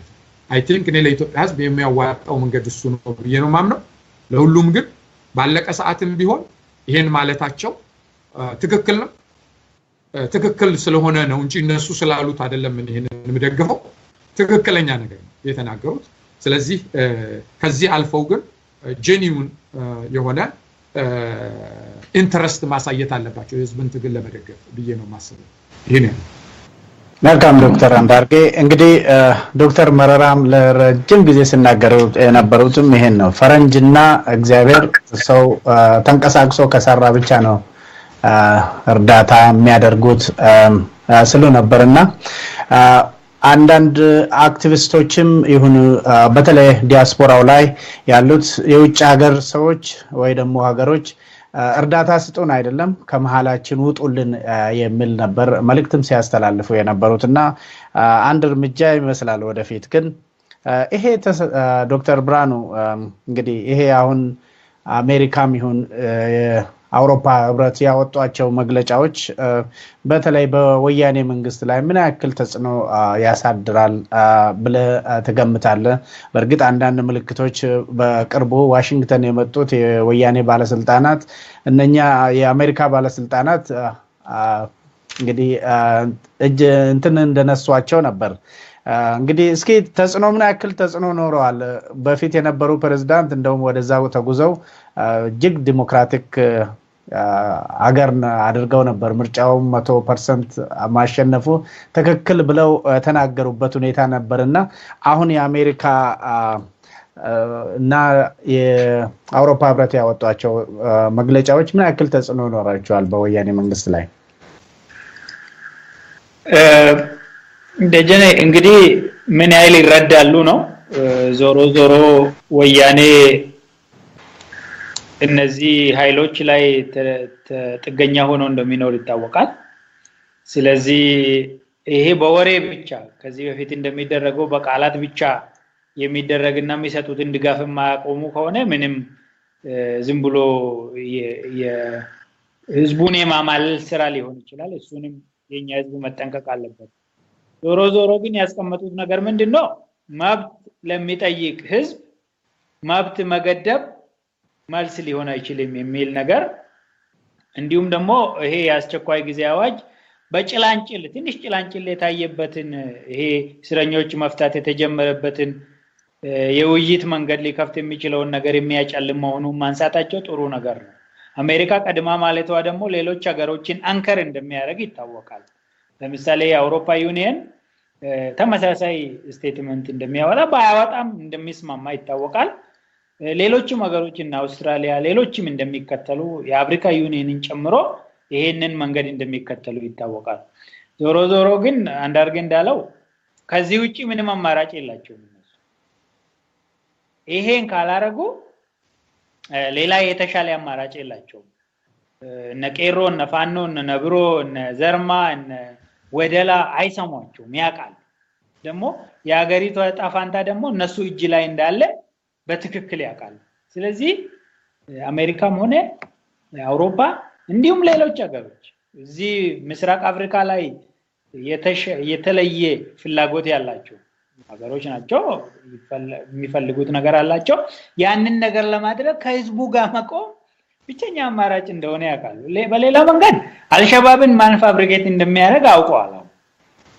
ስለዚህ ከነዚህ ሰዎች ጋር ሊቆሙ የሚችሉበት ምንም መንገድ የለም። እንደውም እንደ ጠላት ሁሉ ሊያዩዋቸው ይችላሉ። ስርዓቱን ለ27 ዓመት እና ማን አርማኮን በተደጋጋሚ እንደተናገረው ማን እንዳመጣቸው እናውቃለን እኮ። ኮት እኮ ገዝቶላቸው እኮ ነው ግሩም አድርጎ ሄዶ ስልጣን ላይ ያስቀመጧቸው መንግስቱ ኃይለማርያምን ወስዶለት። ዛሬ ግን እንደዛ ኮት እየገዙለት ሄዶ ስልጣን ላይ ሊያስቀምጡ የሚችሉ ሰው ቢኖራቸው እንኳን ቢያዘጋጇቸው እንኳን ይሄንን በድፍረት ማለት ይችላል እያዘጋጁ ሊሆኑ ይችላል። ከዚህ በፊት ደግሞ የምዕራብ ሀገሮችን ጫናም ያወቁ የፖለቲካ ኃይሎች በየቀኑ እየተመላለሱ በር ሊያንኳኩ ይችሉ ይሆናል አይታወቅም። ዞሮ ዞሮ ያ በጣም ትራዲሽናል አፕሮች ይሄን ሁሉም ቢያቅ ደስ ይለኛል። ትራዲሽናል አፕሮች ከዚህ በኋላ ይሰራል። ከዚህ በፊት ሰርቷል። በርግጥ ግማሹ እንደው እሱም ባለማወቃቸው ስልጣን ያጡ በተለያየ ጊዜ 2005ም 1991ም እነሱን ኢግኖር በማድረግ ከጫወታው የተገለሉ ብዙ አሉ። ከዛ ልምድ ቀስሞ በዛ መንገድ እንደገና መሄድ ግን እንደገና መውደቅ ነው። እነዚህ ልጆች እንኳን ለምዕራብ ሀገሮች ለአያላን ሀገሮች አይደሉም ለማንም ጆሮ የማይሰጡ ሰዎች ችግር ገፍተው ያወጣቸው ችግር ገፍተው ያመጣቸው ሰዎች ናቸው። ለችግራቸው መልስ ማግኘት አለባቸው። ይሄን መልስ ደግሞ የሚያገኙት በራሳቸው ታግለው ምክንያቱም የመስራት አቅም አላቸው። ሪሌቲቭሊ የተማሩ ሰዎች ናቸው። የዓለምን ሁኔታ የሚረዱ ሰዎች ናቸው። ዓለም ያለችበትን ሁኔታ የሚረዱ ሰዎች ናቸው። ዲሞክራሲ ማለት ምን ማለት እንደሆነ የሚረዱ ሰዎች ናቸው። ስለዚህ ይሄን ሁሉ ዲማንድ የሚያደርጉትን ነገር በራሳቸው ማግኘት እንደሚችሉ ያመኑ ሰዎች ስለሆነ ለነዚህ ሰዎች ጆሮ እንደማይሰጡ ያውቃሉና ይሄን በደንብ እነሱ በደንብ ማለት ከኛም በተሻለ ሁኔታ ይሄን የሚረዱ ይመስለኛል። ምክንያቱም የነሱ ሰዎች በየቀኑ ከነሱ ጋር ዞሮ እንደሚያጠናቸው ግልጽ ነውና ከዚህ ውጪም አማራጭ የላቸው። እነሱ አማራጭ የላቸውም ብለን ስንል አማራጭ ለመፈለግ ግን አይሰሩም ማለት አይደለም። አማራጭ ለመፈለግ ግን የሰሩ ቀን የሚታያቸው ምንድነው? ይሄን ስርዓት ከሚታገለው ህዝብ ጋር ተባብሮ መገርሰስ ብቻ ነው። ምክንያቱም ከዚህ በኋላ ይሄን ስርዓት ሪፔር አድርጎ ወዴትም መሄድ እንደማይችሉ ይልቁንም እስከዛሬ ሲደግፏቸው ለኖሩ ሁሉ ህዝቡ ጋር ጠላት እንደሆኑ እየገባቸው የመጣ ይመስለኛልና ይሄ አንዱ ሌላኛውን መደገፍ አይደለም። ሁሉም ለጥቅሙ ነው የሚሮጠው። ሁሉም ለፍላጎቱ ነው የሚሮጠው። ቄሮም የራሱን መብት ለማስከበር ነው የሚታገለው። የምዕራብ ሀገሮችም እዛ ሪጅን ላይ ያላቸውን ኢንተረስት ለማስጠበቅ ነው የሚታገለው። ስለዚህ ሁለቱ መደመር አብሮ መስራት አይዲያል ነው። ቀላል አይደለም። እንደከዚህ በፊቱ ላይ ቀላቸው ይችላል ከነሱ ጋር መስራት። ግን ሌላ ምንም የተሻለ አማራጭ ስለሌላቸው የህዝቡን ጥያቄ ደግፎ ህዝቡ የሚገፋውን አብሮ ወደ መግፋት እየገቡ ያሉ ይመስለኛል። በተደጋጋሚ ያው አንተም እንዳነሳው ከዚህ በፊት we are concerned, we are deeply concerned, we are troubled ሲሉ ነው የነበረው። እዛው አካባቢ ወርድ ሲጫወቱ ነበርና this time they said that they strongly disagree እና አሜሪካ strongly disagree አለች ማለት ምን ማለት እንደሆነ ከዚህ በፊት በመናቆ ታሪክ ምንም እንትን የለም። በቃ አሜሪካ አልተስማማችም ማለት ሱፐር ፓወር ነች። ስለዚህ እሷ የምትፈልገው ነገር ነው የሚሆነው፣ ኃይል ነው የምትጠቀመው። እዚህ ጋር ምን ታረጋለች የሚለው እንዳለ ሆኖ ምንም ባታረግም ግን የህዝቡ ትግል ሊቆም አይችልም። ዶክተር እንደርግ እንዳለው እነሱ ገቡበትም አልገቡበትም ደገፏቸውም አልደገፏቸውም በድጋፍ ከሆነ እኮ ከዚህ በፊት የገዙላቸው ጠመንጃ እኮ ስፍር ቁጥር የለውም እኮ ያላቸው መሳሪያ እኮ ቀላል አይደለም። ግን ያንን መሳሪያ ተጠቅመው የህዝብ ሊያሸንፉ ይችላሉ ወይ? እና ተጨማሪ መሳሪያ ቢሰጣቸው ምን ሊያረጉ ነው? ተጨማሪ ገንዘብ ቢሰጣቸው ምን ሊያረጉ ነው? ይሄ ትግል የማይቆም ትግል ከህዝብ ጋር ደግሞ ተዋግቶ ተጣልቶ እስከዛሬ ድረስ ያሸነፈ ስርዓት በታሪክ የለም። ስለዚህ ወያኔ ተቀበለችም አልተቀበለችም አሜሪካ አመነችበት አላመነችበትም ይሄ ህዝብ ያሸንፋል። ለጀኔ በእርግጠኝነት ያሸንፋል። 6 ወር ሊፈጅ ይችላል፣ 3 ወር ሊፈጅ ይችላል፣ 3 ቀን ሊፈጅ ይችላል፣ ግን ያሸንፋል። ይሄንን በእርግጠኝነት ማንም ሰው መናገር ይችላል። ከዚህ በፊትም እነሱ ሲናገሩ ነው የቀድሞው ጠቅላይ ሚኒስትር መለስ ዜናዊ ምንድነው ያለው? ይሄ ህዝብ እምቢ ያለ ቀን ያበቃል ነው ያለው። በተለይ ደግሞ የኦሮሞ ህዝብ እምቢ ያለ ቀን ያበቃል ነው ያለው። የኤርትራን ህዝብ እንደምሳሌ ወስዱ። የኤርትራ ህዝብ እምቢ ያለ ቀን እንዳበቃው የኦሮሞ ህዝብ እምቢ ያለ ቀን ያበቃል። የኦሮሞ ህዝብ የኤርትራን ህዝብ በብዙ እጥፍ ይበልጣል። የኦሮሞ ህዝብ እምቢ ያለ ያበቃል ማለት ነው ይሄን አለማመን ምንም ምታመጣ ነገር እንደሌለ ያወቅ ራሴ ላይ ችግር መጨመር ብቻ ነው ወያኔ የተሰጠው እድል የመፍተው አካል ሁን ነው የተባለው አሜሪካም ይያለች ያለችው አውሮፓም ይያለች ያለችው የመፍተው አካል ሁኑ ጠቅላይ ሚኒስትሩ ስልጣን ሲለቁ ምንድነው ያሉት የመፍተው አካል ለመሆን ነው የለቀቁት ነው ያሉት ዛሬ እሱን ቀይሮ በአስቸኳይ ጊዜ አዋጅ ይሄን ህዝብ ለማስተዳደር መሞከር በጣም የወረደ ችግር የነሱ ቤተሰብ ላይ የነሱ እስከ ዛሬ ያፈሩት ንብረት ላይ ችግር መከመር ነው በጀኔ ጥሩ እስኪ ዶክተር አንዳርጌ እንግዲህ የፖሊሲ ጥናት ባለሙያ እንደመሆኑ መጠን እስኪ አንዳንድ ነገሮችን ወደ መጨረሻው ማነሳቸው ጥያቄዎች አሉ በርግጥ ፕራይም ሚኒስተሩ ወይም ጠቅላይ ሚኒስትሩ ስልጣን ሲለቅ ዳግማዊ ሰላማዊ የስልጣን ሽግግር ነው ብሎ የተናገረው ያኔ መለስ የሞተ ጊዜ እሱ ሰላማዊ በሆነ መንገድ ሽግግሩ ወደሱ ተላለፈ አሁን ደግሞ በሰላም ወደ ሌላው ይተላለፈ የሚል ነገር ነበር ግን አሁን የመጣው ወታደራዊ መፈንቅለ መንግስት ነው እንግዲህ ህዝቦች ተቃውመዋል የሽግግር መንግስት የአስቸኳይ ጊዜ አዋጁም ይሁን ይሄንን መንግስት ህዝቦች ተቃውመዋልና ከውጭም እንግዲህ ጫና አለ ድሮ የቃላት ጫወታ ሲጫወቱ የነበሩ አንዳንድ የውጭ ሀገር ያላን ሀገሮችም ጠንከር ወዳለው የቃላት መጠቀም መጥቷል እንደገና ደግሞ ባለስልጣናትን ፊት መንሳት ነገርም አለ አሁን በዋሽንግተን ዲሲ እየመጡ አንዳንድ ነገር ሲማጸኑ ይሄ እንግዲህ አለ ግን ህዝቡ በአሁኑ ሰዓት ምን ማድረግ አለበት ወደ መፍትሄው እንሂድ እስኪ መፍትሄው ምንድነው ህዝቡ ምን ማድረግ መፍትሄው ያለው ህዝቡ እጅ ስለሆነ ነው ህዝቡ ምን ማድረግ ያለበት ምለውና ምንድነው መፍትሄው ተላለ ዶክተር አንዳርጌ ኦኬ አይ ገስ የዚህ በመጀመሪያ ሁለት ነገሮች ነው የጠየቀው መሰለኝ አንደኛው ጠቅላይ ሚኒስትሩ ከስልጣን ወረደ የሰላማዊ የስልጣን ኃይል ሽግግርን ያመለክታል ብለው ያወራሉ በሌላ በኩል ደግሞ ህዝቡ ምን ያደርጋል የሚለው ነው አይ ቲንክ ሁለቱም ልክ ነው መነሳት ያለበት ነገር ነው ባጭሩ የጠቅላይ ሚኒስትሩን አይ ቲንክ ይሄ ለኢትዮጵያ ኖች ምንም ማለት አያስፈልገንም ምናልባት የኢትዮጵያን ጠቅላይ ሚኒስትር ስፔሻሊ ደግሞ ከአቶ መለስ ዜናዊ በኋላ የጠቅላይ ሚኒስትሩ ቢሮ ምን እንደሆነ ለሚያቀው ህዝብ የጠቅላይ ሚኒስትሩ ኢሬሌቫንት ምንም ግንኙነት የሌለው ነገር ቢሮውም ሆነ ግለሰቡ ማለት ነው ይሄ የኢትዮጵያ ህዝብ በቅጡ የሚረዳውና የሚያቀው ነገር ነው መለስ ዜናዊ ከሞተ በኋላ የጠቅላይ ሚኒስትር ቢሮ ቁንጮነቱ ከጃቸው እንደሚወጣ ባወቁ ጊዜ ያደረጉት ነገር ምንድነው ባጭሩ የጠቅላይ ሚኒስትሩ ቢሮ ፓወርለስ የሆነ ኦፊስ እንዲሆን ያደረጉ በእውነት ለመናገር በጠቅላይ ሚኒስትሩ ቢሮና በፕሬዝዳንቱ ቢሮ መካከል ምንድነው ዲፈረንሱ ምንድነው ዲፈረንሱ ምንም እኮ ዲፈረንስ ሁለቱም ሰዎች በርግጥ በኮንስቲቲዩሽኑ መሰረት ሁለቱ የተለያዩ ኦፊሶች ናቸው የተለያየ አይነት ፓወር አላቸው የጠቅላይ ሚኒስትሩ ፓወር ደግሞ አስ ኤግዚኪዩቲቭ ቦዲ ትልቅ ፓወር ምንድነው ያደረጉት ፓወሩን ዜሮ ነው ያለው ጠቅላይ ሚኒስትሩ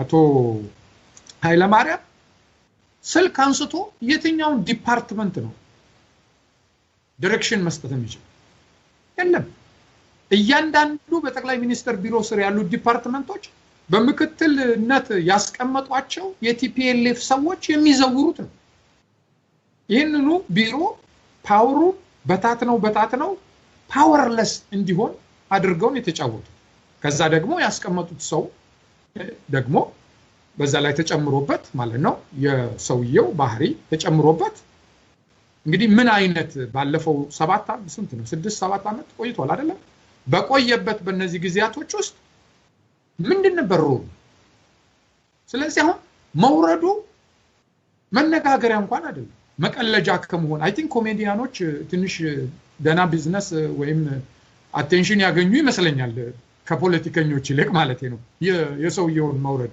በተመለከተ ስለዚህ ከዚህ በኋላ የሰውየው መውረድ ማን ነው አዲሱ ጠቅላይ ሚኒስትር የሚሆነው ለኔ ጉንጭ ማልፋት ጥቅም የሌለው ነገር ለምን ቢሮውን ሲጀመር ወይም ኦፊሱን ፓወርለስ አድርገውት ማንንም ይቀመጥ ማንንም ምንም ነገር ማድረግ የማይችል እንዲሆን አድርገውት ነው የቆየው። ስለዚህ የሰውየው መወገድ በዛ መልኩ ነው መታየት። በሁለተኛ ደረጃ ደግሞ በፈቃዱ ለቀቀ የሚባለው ቀልድ ቢቆም ነው የሚሻለው። ምክንያቱም በፈቃዱም አልመጣም ይሄ ሰውዬ በፈቃዱም አይሄድ። ይሄ ሰውዬ እኮ 100 ዓመት ያስፈልገናል የቲፒኤልኤፍን ውለታ ለመክፈል 100 ዓመት ያስፈልገናል ብሎ እንዴት ነው 94 ሲቀረው በፈቃዱ የሚወርደው?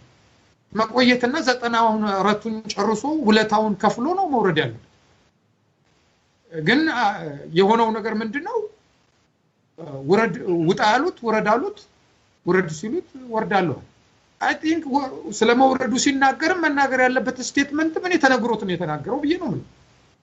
ምክንያቱም ይሄን አይነት ኢምፕሊኬሽን ስላለው እንደዚህ በል እንደዚህ ማለት የለብህም ተብሎት ነው። ስለዚህ አይ ቲንክ ለኢትዮጵያኖች ይሄንን ምንም ማለት የሚያስፈልግ አይመስልም በዚህ ርዕስ ላይ። ነገር ግን ምዕራቦቹ ይሄንን የፕራይም ሚኒስተር ኦፊሱ በሌሎች አገሮች በእኛ አገር የፖለቲካ አሬንጅመንት በሚኖሩ አገሮች ትልቅ ፓወር ስለሆነ ፕራይም ሚኒስተሩ ሪዛይን ማድረጉ ለህዝብ ጥያቄ የመልስ አካል ነው። አዲስ የሚመጣው ደግሞ አዲስ ሐሳብ ይዞ ለውጥ ይዞ ይመጣል ብለው በየዋህነት የሚናገሩ የኢትዮጵያን የፖለቲካ የኃይል አሰላለፍ የማያውቁ ክፍሎች ናቸው። አንድ ሁለተኛ ደግሞ አውቀው እንዲሁ ማደናበሪያ ለመፍጠር የሚጠቀሙ ናቸው። ስለዚህ አይ ቲንክ እኛ የኢትዮጵያን ህዝብ በዚህ ጉዳይ ላይ ምንም ማለት የሚያስፈልግ አይመስልኝም። ነገር ግን ኢንተርናሽናል ኮሚኒቲው መተላለፍ ያለበት የሚመስለኝ ነገር ምንድነው? የማታውቁ ከሆነ ይሄንን ነው ኦፊሱ ምን እንደሆነና በምን አይነት ሁኔታ እንደሚሰራ። በሁለተኛ ደረጃ ደግሞ ይሄ ሰውዬ የወጣው የወረደው በገዛ ፈቃዱ አይደለም። ፈቃድም የለውም። የገዛ ፈቃድ የሚባልም ነገር ያለው ሰው ነው ብዬ አላምንም። እኔ ይሄንን ስብዕናውን ልጋፋ አይደለም የምናገረው። ነገር ግን ይሄንን ስርዓት በዚህ አይነት ሁኔታ ለማገልገል የቆመ ሰው እኔ ሙሉ ስብዕና አለው ወይ ብሎ መጠየቅ ያስፈልጋል። መካድ አልችልም፣ መጠየቅ ግን እችላለሁ። መጠየቅ አለበት ብዬ እላለሁ። ይሄንን ነው ወደ መፍትሄው ምንድነው መፍትሄው የተባለው አሁን ላለው ሁኔታ መፍትሄ ስንል እንግዲህ አሁን ለተነሳ ለዚህ ኢመርጀንሲ አዋጁ የመሳሰሉት በዚህ ጉዳይ ላይ ምንድነው የህዝብ ሪአክሽን መሆን ያለበት ምንድነው መፍትሄው የሚባለው? አይ ቲንክ መፍትሄውን ህዝቡ ኦሬዲ እኮ እያሳየን ነው። መፍትሄው ልክ ስላይደለ ልክ አይደለም እያለ ነው ያለው ህዝብ። ኢንተርናሽናል ኮሚኒቲ በአንድ በኩል ያንን እየተናገረ ነው። የኢትዮጵያ ህዝብ ያንን እያለ ነው። ያንን ደግሞ በብዙ መንገዶች እያሳየ ነው ያለው። በመረጃም ተደግፎ መናገር ይቻላል። በሶስተኛ ደረጃ እንግዲህ ከ15 ቀን በኋላ ለፓርላማ ቀርቦ ይሄ ነገር በፓርላማ በ2/3 ድምጽ መጽደቅ አለበት ተብሎ እንግዲህ ይጠበቃል። ፓርላማው የትም ይሄድ የት እንደሄደ አይታወቅም። የትም ይሄድ በተመለሰ ጊዜ ግን በእውነት በታሪክ የሚያስጠይቅ ጊዜ ላይ ነው ያሉት እነዚህ ፓርላሜንታሪያንስ። የሚያስጠይቅ ጊዜ ላይ ነው የመጡት። ይሄንን ህብረተሰብ እንወክላለን ብለው ከየቀየው ከየአካባቢው ከየቀበሌው ከየወረዳው የመጡ ሰዎች ናቸው የህዝብ ተወካዮች የሚባሉት። የህዝብ ኃላፊነት አለባቸው። ዛሬ እጃቸውን አንስተው ይሄንን ኢመርጀንሲ እናጸድቃለን ብለው ቢሉ እያሉ ያሉት አንድ ነገር እንደሆነ እንዲያውቁ ያስፈልጋል። ሂዱና ይሄንን ህዝብ ከ6 ወር በፊት እንዳደረጋችሁት በገፍ ሰሩት፣ በገፍ አሰቃዩት። አሁን ድረስ የተጣሰው መብቱ አለበቃ ብሎ ከዚህ በላይ ደግሞ አቶ ስራጅ ፈርጌሳ ሲናገሩ እንደነበሩት ማንንም መንገድ ላይ ያስቆመ ማንንም ቤቱ ገብተን የፈለግነውን እናረጋለን ብለው ሲናገሩ በግልጽ እንዲህ ነው ሲናገሩ። ምልክት ብታሳይ ሰብሰብ ብላ አንድ ላይ ብትቆም እኛ እኮ ገበያ እኮ ሰብሰብ ብሎ ነው የሚደረገው።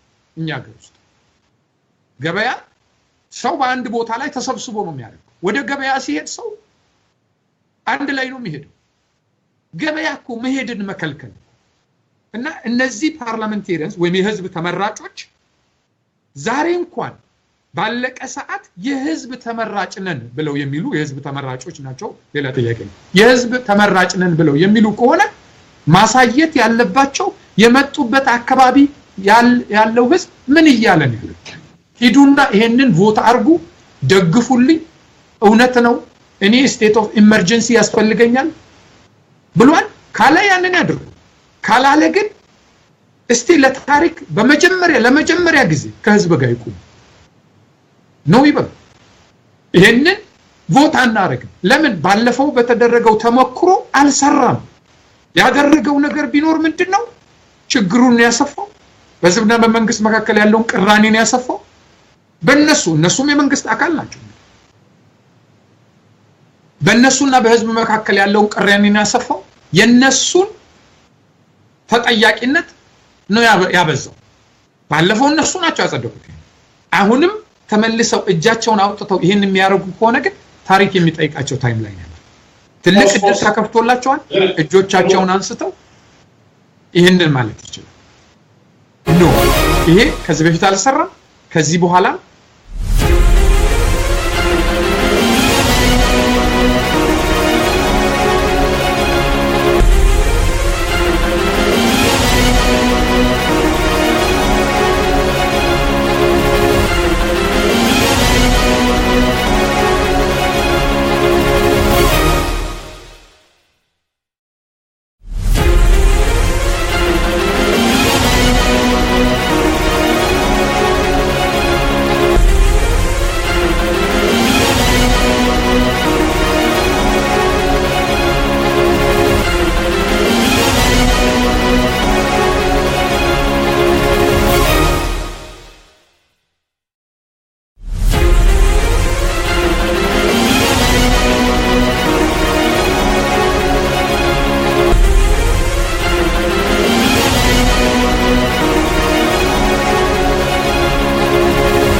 Rabuna ya fode yo hamate swajinduna ya jole ole gabale tu ega tadanga danga jamna baronne kona diga